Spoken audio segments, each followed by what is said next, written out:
This is Mexican ebony. It's one of the densest woods in the world. It's so heavy that it doesn't even float. And this is the Monarch coffee table. It costs $5,000. I want one. We're going to use this beautiful Mexican ebony to make a one-of-a-kind table. And I'm going to pour liquid molten metal in the top. It'll be a one-of-a-kind metal river table.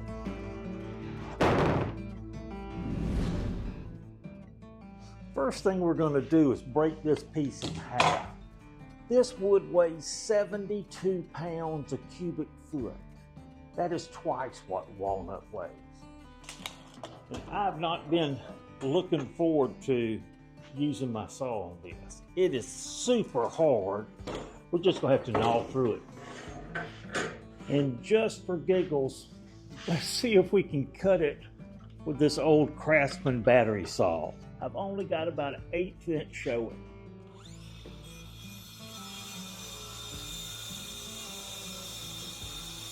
Well, that was a little smoky and kind of scary. Let me tell you how I'm thinking about doing this. I'm thinking this is going to be my river right here. We're going to slice this non-conforming edge out. And what I was thinking is these are the two straightest lines that I can put close together, still make the river table with metal, but we'll take the pieces that we use here, we'll take this scrap piece here, and we'll use it to glue up for our legs, for the skirt board, for the other parts of our table build. It's gonna be a lot of fun. We'll probably have to trim a little more on length. These aren't gonna be square, but we're gonna make it square. See what we got. I think I'm gonna shoot for 42 inches. I'm thinking 24. I think that'll look good. So this is what we got, guys. I do not believe these things are perfectly flat. They're pretty flat, but not perfect. We got to work that out too. This metal is not epoxy. It doesn't have any bonding ability to mount to anything. I'm going to figure a way to only pour it like a 1/4 inch deep. It's going to wrap over the edges, and we're going to have some type of support structure rabbited in. We'll figure it out.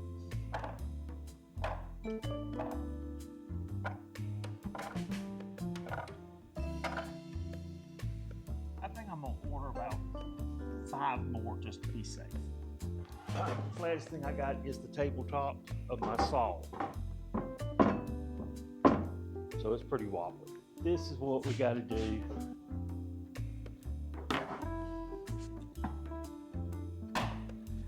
Then we'll take some wedges and hot glue, split the difference. We're going to run it through the plane.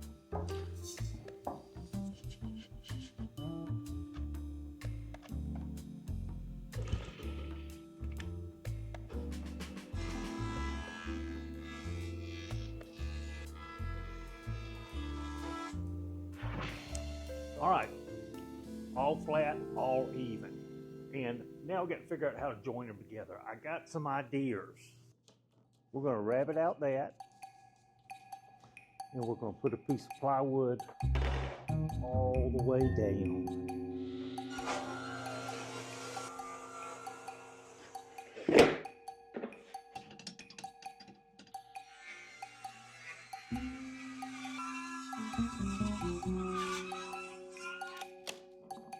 All in all, that went moderately well, but I gotta fix that.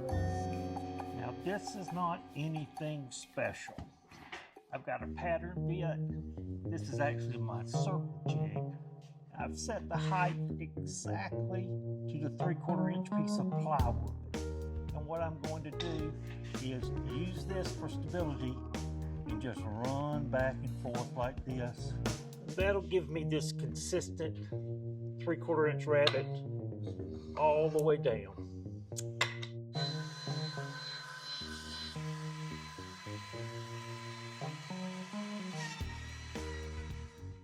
think that's gonna work perfect. We flattened these. We got them really flat. We put them on the sled. They had a little jinkiness to them, but this piece here, look at this turkey. It's still trying to be a tree. It's real wood. It'll probably always think it's a tree.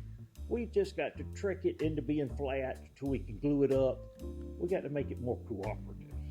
It's been a couple days. I showed you that it was warped, and then I thought I'll put it back on the sled. I'll flatten it again. Take a little bit off here, flip it, do a little, but something happened. It became angry and it warped more. Let me show you. Look at that. It's gotten much, much bigger. Look at this wobbly monster. It has gotten much worse. And so I think we're gonna have to change tactics here. So I think I'm gonna try some relief cuts. And what we'll do is relief cuts this way. Hopefully this turkey will go down a little bit. Yeah, then we're gonna glue the hell out of it.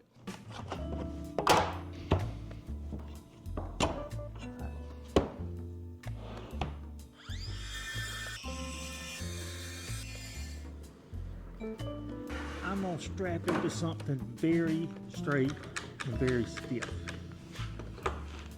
Now it is flat. I'm gonna fill in these little voids right here and these little fissures, these saw curves. So we're gonna go ahead and flip it over, tape it from the bottom.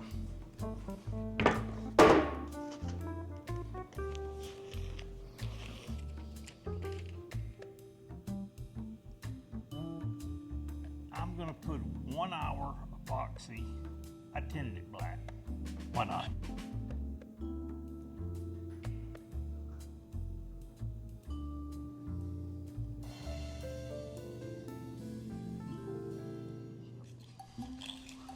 And you have to admit, this tape looks kind of like a spaceship. I could have used glue to try to fix this, but why use glue when you can use epoxy? Yeah. I'm kind of anxious about this. I want a lot of glue.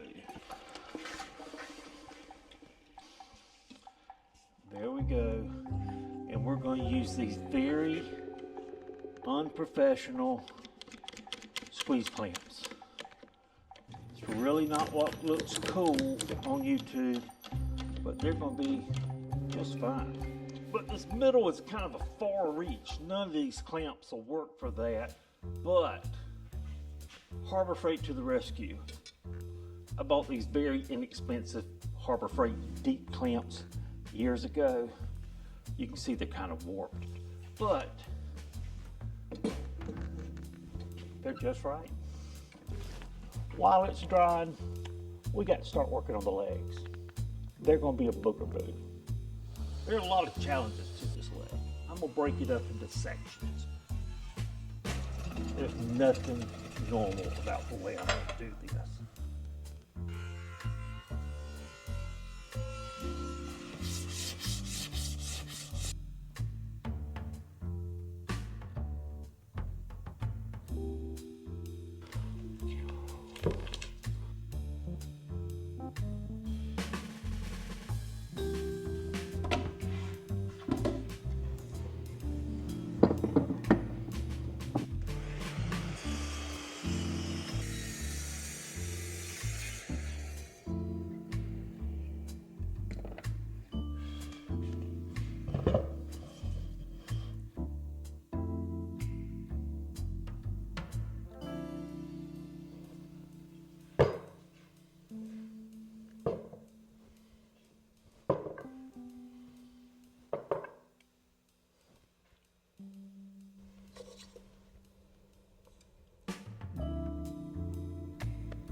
Let's take a minute and join the two halves.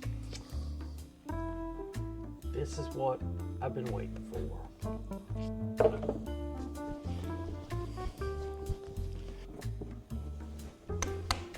It is pretty good, guys. Pretty good. Let's let it sit up overnight. Well, one thing I know for certain, it's going to be very, very heavy.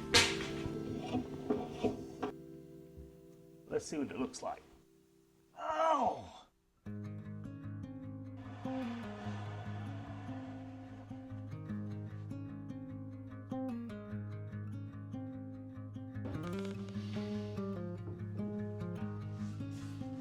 I want to keep this beautiful variegated line here consistent through the skirt board and all the way around the legs. So let's see what we got. Let's try to line this turkey up.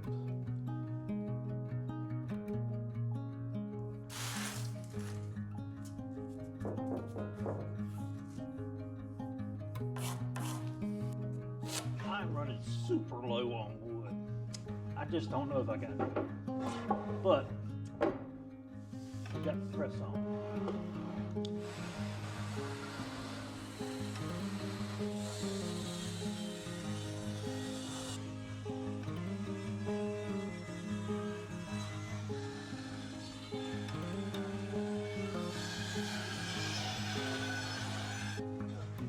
Let's just say, thank goodness for planers.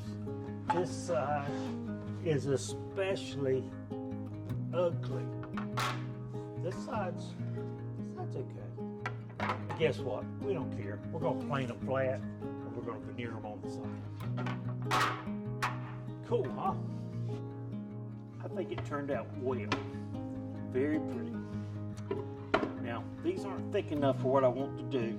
I didn't have a lot of wood, so I really did like some really jinky veneers. So I'm gonna have to back them with something.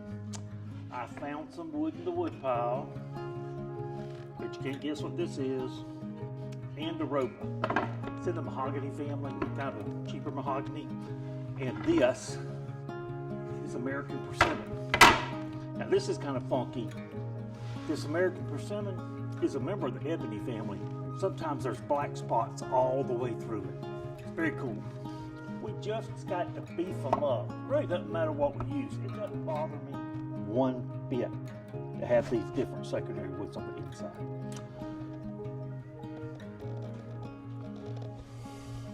This is going to take a lot of glue. This wood is so dry. It's just unbelievable.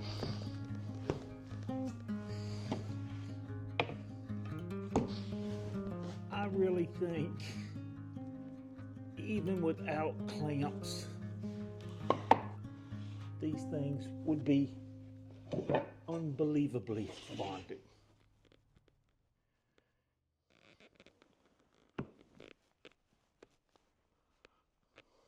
This is all the wood I got left. I just cut up the material for the little globes.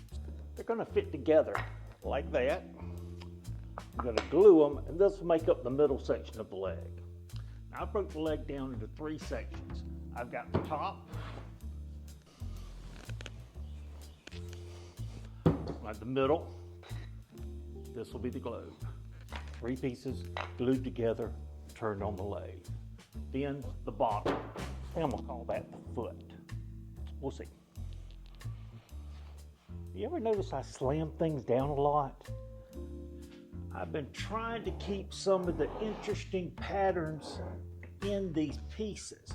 I just don't know how it's going to work when I turn it. My goal is to keep them in the correct order. I don't know if you noticed, but I have the dirtiest clamps in the world. Look at this one. It's especially disgusting. Not sure if I'm gonna clean them I'm just going to buy new clamps. And I'm really laying the glue on here. It's going to squeeze out and be a mess, but I'm turning this, and I'd rather it be really well bonded.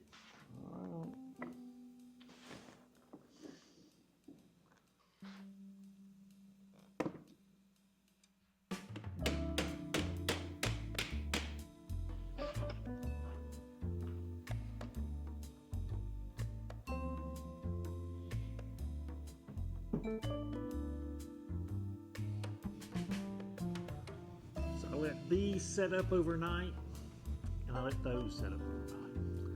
What we got to do now is turn these into that globe. That will be simple in theory, guys. First thing we're going to do is going to find our center. And I always center punch the hole. So when I take this turkey right here, it doesn't wander all over the place. Then we rough that circle out on the bandsaw.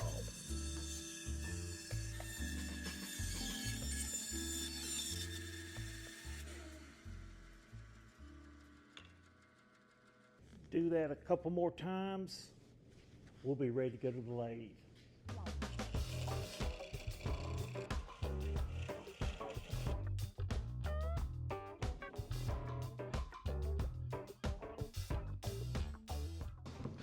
I hate clamps.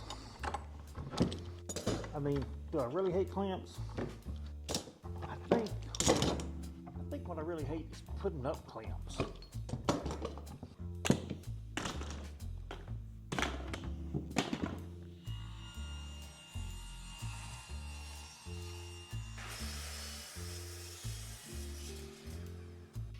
I want to show you what I've been working towards.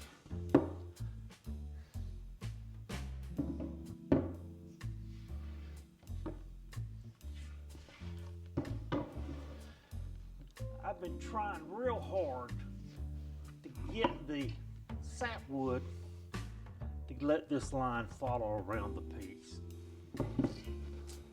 It's not one board, so I had to kind of be creative, but it's not too bad.